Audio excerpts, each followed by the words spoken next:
Dito. Sabihin kuya, lakad-lakad kayo ng lakad kaysa makakarating.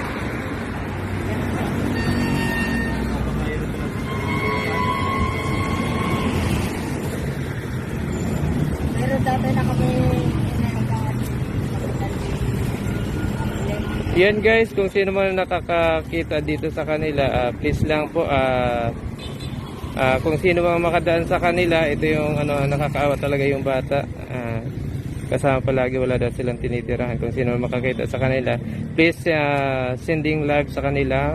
Kung sino man makakita, yan nyo po yung konting tulong lang po sa kanila. Kung sino man makakakita sa kanila sa daan, kasi wala daw silang permanenteng tinitirahan po dito sa sa Quezon.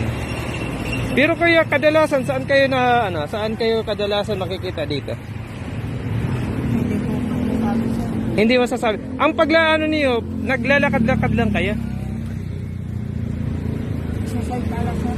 Ah. Lang, naghahanap lang kami sa makakakita para matulungan. Hindi naman tulungan.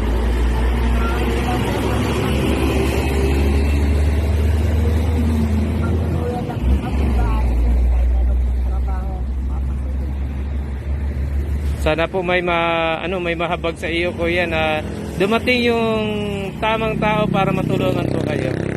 Sana matulungan kita sa pamamagitan nitong paggawa ko sa iyo ng sir. Lahat nilang mingin ang tumakapatid ko dito kapro. Sa kabilarya. Pero, kailangan naging pasinan. Dahil pag malaki ko yung kapatiran. Hindi pinagamit yung kapatiran ko. Hindi ako kasi gusto nyo na ako ako video. Kaya namin ito Ilang ikaw ang hindi ko gagawin. Gagamitin ang kapatiran para lang. Hindi, makakangi ka naman ang tulong sa mga kapatid ko kung trabaho. Kung magpupunta sila sa ganyan brad, kung ko sa akin nila akong tulungan, tatanggapin ko. Pero kailanman brad, pinangako sa sarili ko, pinangako ko bago ako pumasok sa fraternity na ito na hindi mo gagamitin. Kuya, maulit ko, ano nga po pang pangalan mo? Ganyan. Daniel Carpio. Siya si Daniel Carpio. Kuya, ano yung masasabi mo kung sakasakali napapanood ka ng mga kapatid mo, kamag-anak mo?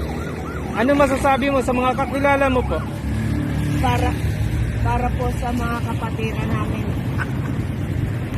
Kailanman po, hindi ko gagamitin ang kapatiran para lang na matulungan ako sa gantong pagpamamaraan po. Ang kapatiran po, minamahal, nire-respeto, ginagalang.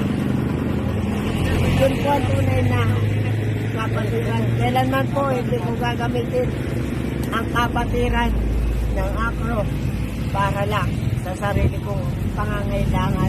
Ngayon po, kung merong isang kapatid na tutulong para sa akin, nasa sa kanila na po yan. Hindi ko po gagamitin na bilang isang akro ako. Isang akro ako para gamitin ko po. Oo. Lagi namin yung hindi matay. Hindi ko gagamitin, sir. Hindi ko gagamitin, sir. Na akro ko. Para lang sa sarili.